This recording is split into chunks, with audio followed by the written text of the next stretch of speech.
Genesis chapter 49. Now Jacob is about to die, and he gathers together his sons. And he says, I'm going to tell you what will happen to you in the last days, that is, in the future. Assemble yourselves and hear, you sons of Jacob, and listen to Israel your father. Reuben, you're my firstborn, my might, and the beginning of my strength, the excellency of my power, but you've been unstable as water, and so you shall not have the excellency, because you defiled your father's bed. So this continues the theme that you see all the way through, that the firstborn is actually not the firstborn. And we saw that in Genesis chapter 48 when Joseph brings his two sons, Ephraim and Manasseh, to Jacob, and he says, no, I'm going to make the younger have the blessing of the firstborn. And all that goes back to what happened in Jacob's life with his brother Esau, that he was the younger, but he was given ultimately the blessing. And so the simple lesson is that what is humanly strong, those who are strong and the beautiful and the powerful, these are not the ones through whom God works. He works through the weaker ones, through the poorer ones, through the ones who are broken. This is his way of working, and you see it now with how Jacob blesses his sons. Simeon and Levi, he goes on, are brothers, but weapons of violence were in their hands. Now, he's referring to what they did when they took revenge on the men of Shechem over their sister Dinah, and they went and killed them all. O my soul, he says, don't come into their assembly, don't be united, because in their anger they slew men, and in their self-will they dug through a wall. Cursed be their anger, for it was fierce, and their wrath, for it was cruel. I will divide them in Jacob and scatter them in Israel. So those men were now, I suppose, quite old men. They would have thought, oh, Dad, but that was years ago when we killed all those men in Shechem. And so you see, though, that we can't just do bad things, especially like they did, killing men, and then think, oh, yeah, well, that was a long time ago. We've got to repent of it and put it right, and there's no evidence that they did that. Judah, you are the one whom your brothers will praise. Your hand will be in the neck of your enemies. Your father's sons will bow down before you. So he's really making Judah the firstborn, although he wasn't. Judah is like a lion's whelp. From the prey, my son, you're gone up. He stooped down, he couched like a lion, like a lioness. Who dare arouse him? The scepter will not depart from Judah, nor the ruler's staff from between his feet, until Shiloh come, and unto him shall the gathering of the people be. It seems to be saying that the great Shiloh, the great Messiah, the great king they were looking forward to, was going to be in the line of Judah.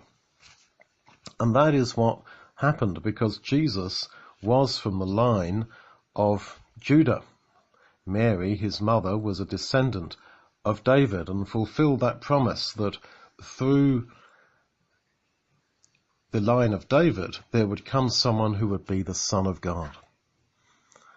He will bind his foal to the vine and his ass's colt to a choice vine. He washed his clothes in wine and in the blood of grapes. This is talking, I think, about Jesus, how his clothes were covered with blood when he was crucified. His eyes will be red with wine, his teeth white as milk.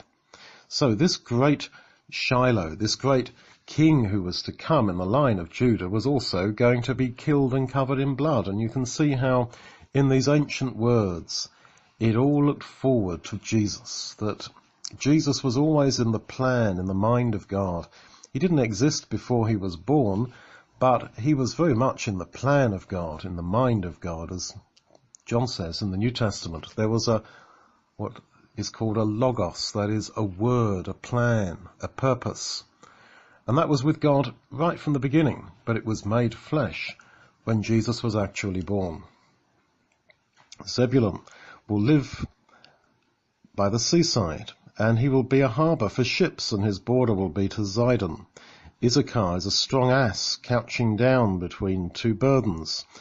He saw a resting place that was good, and the land that it was pleasant. He bowed his shoulder to bear and became a servant, to do work. Dan will judge his people as one of the tribes of Israel. Dan will be like a serpent in the way, an adder by the path that bites the horse's heels, so that the rider falls backward.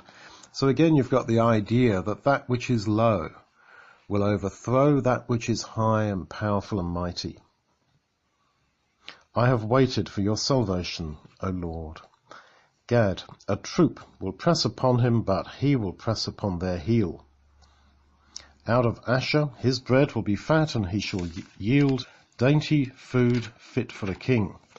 Naphtali is a hind let loose, he gives goodly words. Joseph, who was of course Jacob's favourite. Joseph is a fruitful bough by a fountain. His branches run over the wall. The archers have sorely grieved him and shot at him and persecuted him. Now this is talking, of course, about what his own brothers did to him. But his bow remained strong, and the arms of his hands were made strong by the hands of the mighty God of Jacob. From thence is the shepherd, the stone of Israel. So Jacob's saying, well done, Joseph. Although you had your brothers against you, you remained strong because God made strong. All this was by the God of your father, who will help you, and by the Almighty, who will bless you with blessings of heaven above, blessings of the deep that lies underneath, the blessings of the breasts and of the womb. The blessings of your father have gone above the blessings of my fathers unto the uttermost bound of the everlasting hills. They shall be on the head of Joseph, and on the crown of the head of him that was separate from his brothers. So it was because of Joseph's separation from his brothers and all the bad things they did to him, and the fact that he remained strong in faith despite all that persecution, that in the end he was the one who had the special blessing. Benjamin is a wolf that ravens. In the morning he shall devour the prey, and at evening he will divide the spoil. All these are the 12 tribes of Israel, and this is it that their father spoke to them and blessed them. Every one according to his blessing he blessed them.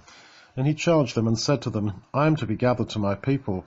Bury me with my fathers in the cave that is in the field of Ephron the Hittite, in the cave in the field of Machpelah, which is near Mamre, in the land of Canaan, which Abraham, that's Jacob's grandfather, bought with the field from Ephron the Hittite for a possession of a burying place. There they buried Abraham and Sarah his wife. There they buried Isaac and Rebekah his wife, and there I buried Leah. The field and the cave that is there, which was purchased from the children of Heth. So you can see then that although he was living in Egypt, probably in the most wealthy part of his life, with everything around him in a house, not in a tent, he said, I don't want to be here. I want to be buried with Abraham and Isaac, back in the land of Canaan.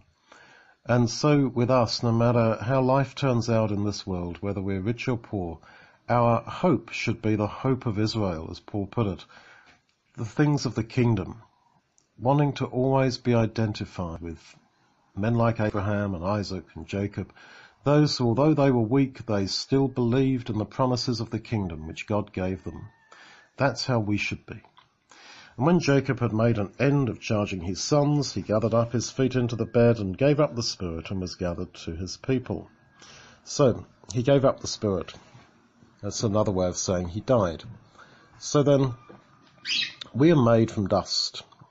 And when Adam was made, he was made, if you like, a dead soul, a dead body, dead person. And God breathed into his nose the breath of life, and he became a living creature. When we die, or animals die, that life force, the spirit, is taken away from us. And we just go back to the dust, as the Psalms and Ecclesiastes tell us. We go back to the dust. But that's not the end. If we are part of God's purpose, we then will be resurrected when Jesus comes back, and so will Jacob.